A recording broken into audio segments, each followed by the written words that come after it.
What's going on YouTube, Ferocity? I hope you guys are doing well. Call of Duty has been one of the biggest games on the planet for quite some time, and it has amassed quite the legacy over its run at the top.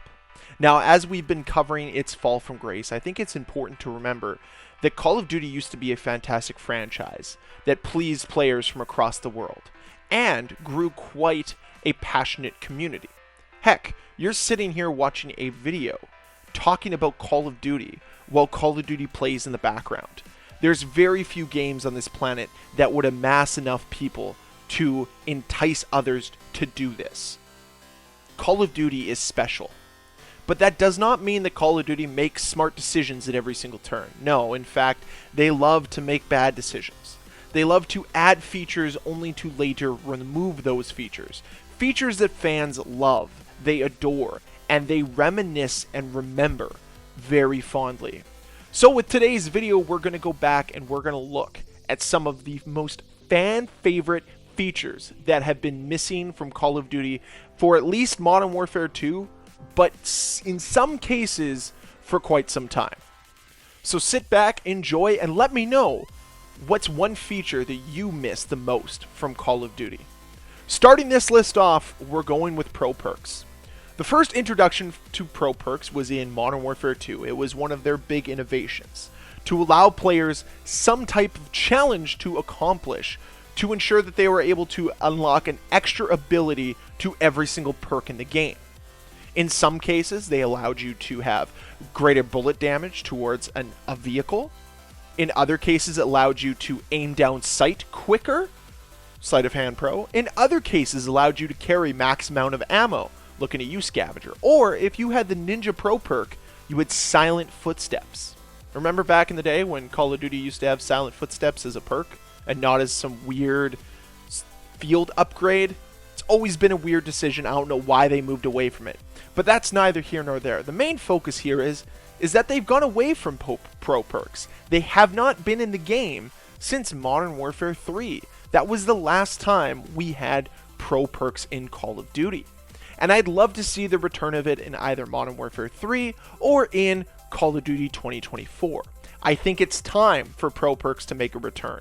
Again, it's just that little bit of additional incentive to create your class and have it your way. Wait, this isn't a Burger King commercial. Anyways, I digress. Nonetheless, I would love to see Pro Perks return. The next one frustrates me a little bit, because this was a staple put into the game back in 2010, and for whatever reason, it's just gone now. And that is, of course, map voting. For whatever reason, Call of Duty decided to move away from map voting and instead just throw you into random maps. And when you have terrible maps in Modern Warfare 2, like the border crossing map, you want to avoid those at all costs. But unfortunately, because there's no map voting in this game, you get placed on that map more often than you'd like. And honestly, one time is too many to play that map. So, where did map voting go, and why did it never return? Which then leads me to the next thing that has been missing from Call of Duty for the last few years, and that is a useful UI system, something that I have talked about at great lengths here on this channel. The Modern Warfare 2 UI is absolute garbage tier dog water design. And whoever designed it should not have a job anymore. And I'm going to be honest when I say that. I don't care if it was one person or a group of people. This is the worst designed UI I've ever seen. I'm going to show you the UI from Black Ops 2. This is a simplistic UI. This is a UI that works, and on top of it has map voting. Weird how that happens. Bring back good UI, Activision. Please do it one time. Try it, please. It'll make the game way easier to play and way easier to navigate. The next one is, of course, the Pick 10 system. Now, this has changed and evolved and morphed more times than you can count, but I'm talking about that traditional Pick 10 system that we had way back in Black Ops 2, where you had to use wildcards to gain extra perks or to gain extra attachments. To me, Black Ops 2 was the height of the Pick 10 system, and when that Pick 10 system was first introduced. But ever since then, they have been trying to change it up in subtle ways or just removing it altogether. And frankly, it has never lived up to its original design. And I feel that going back to it isn't a regression. It would be a definite progression moving forward in this franchise, and I'd love to see it return. Speaking of things that I miss that I'd love to see come back, wager matches. I played a ton of Black Ops 1. It is one of my favorite Call of Duty games. It implemented this new COD point system. Now, not COD points as you know them today. No, you had a digital currency that you could spend in-game on in-game products. You didn't have to trade your own money for this currency. You just got it by playing the game, something that is now foreign to Call of Duty. But what was beautiful about this in-game currency is you could wager some of it in wager matches, whether it was sharpshooter, gun game, one in the chamber. Yes, we have some of these modes now in Call of Duty, and it's fine, but nothing quite beats the tense moments that would arise in some of these wager matches when you had a lot of COD points on the line. It was special. It was a one-time thing that for whatever reason we have not gone back ever in the Call of Duty franchise. And I think it's time to find a way to make wager matches come back, because that level of pressure, that level of nervousness has never been matched again in the Call of Duty franchise. And I'd love to see it make a big time return. Something else that made a debut back in Black Ops 1 was the Emblem Editor. And we've seen different iterations of it, but for whatever reason, whenever it comes to Infinity Ward games or Sledgehammer games, we don't get an Emblem Editor. And I know for some people it doesn't matter, but for others it's a sign of creativity. It's an opportunity to express yourself in the game, and it's just adding another layer of playability, of customization. And we lose that when we eliminate the Emblem Editor from the game.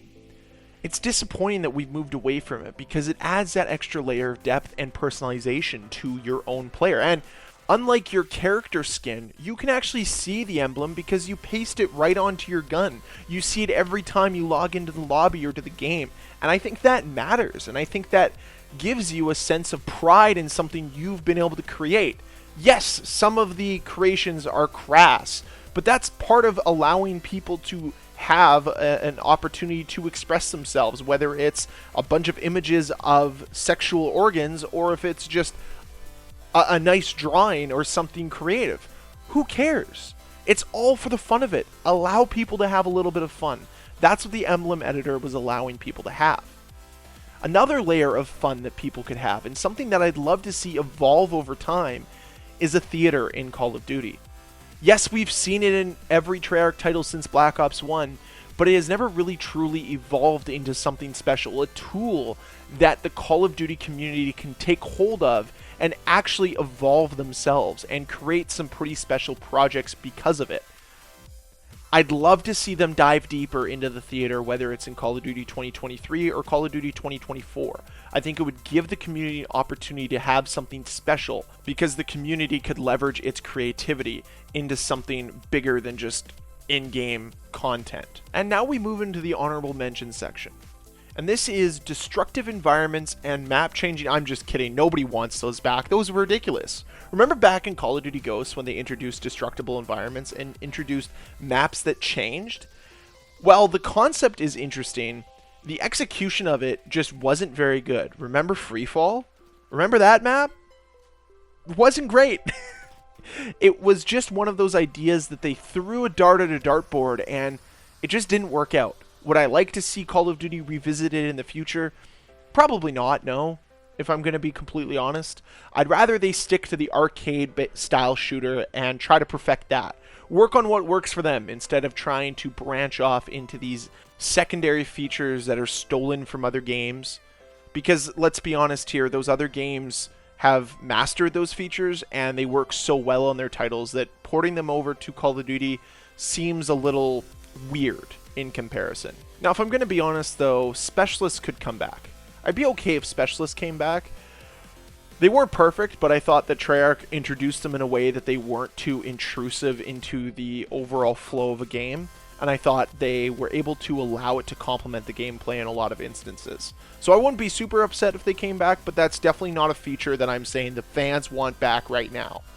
But something fans do want back is limited time events. This is something that I've talked about in great detail on this channel before, so I'm going to touch on it very briefly here. Whether it was Shamrock and Awe, winter events, Christmas events, Days of Summer, these limited time events retained players, they brought people back to play the game, and they allowed some type of incentive for players to keep playing when there wasn't a ton of content there. There wasn't a ton of new content in the games. And for whatever reason, Call of Duty has abandoned these limited time events, maybe because they were popular with the community and Call of Duty hates things that are popular with the community. I'm not really sure why, because from my viewpoint, and probably metrics would support this, it increased players and also retained players for longer. So it seems a little counterintuitive to get rid of it, considering the fact that those are like two metrics that Call of Duty cares about deeply. But they probably removed these events because they wanted to hide the skins and camos behind paywalls so that they could generate more revenue for themselves. But that's it. That's the end of this rant. That's the end of this video. I'd love to hear from you guys. What are your thoughts? What are some fan favorite features, or what are some of your favorite features that are no longer in Call of Duty that you'd like to see returned? And what features did I miss? Let me know with a comment down below. And as always, guys, thank you very much for watching. If you enjoyed this video, please hit that like button. If you want to see more videos from me, please hit that subscribe button. I'll see you guys next time.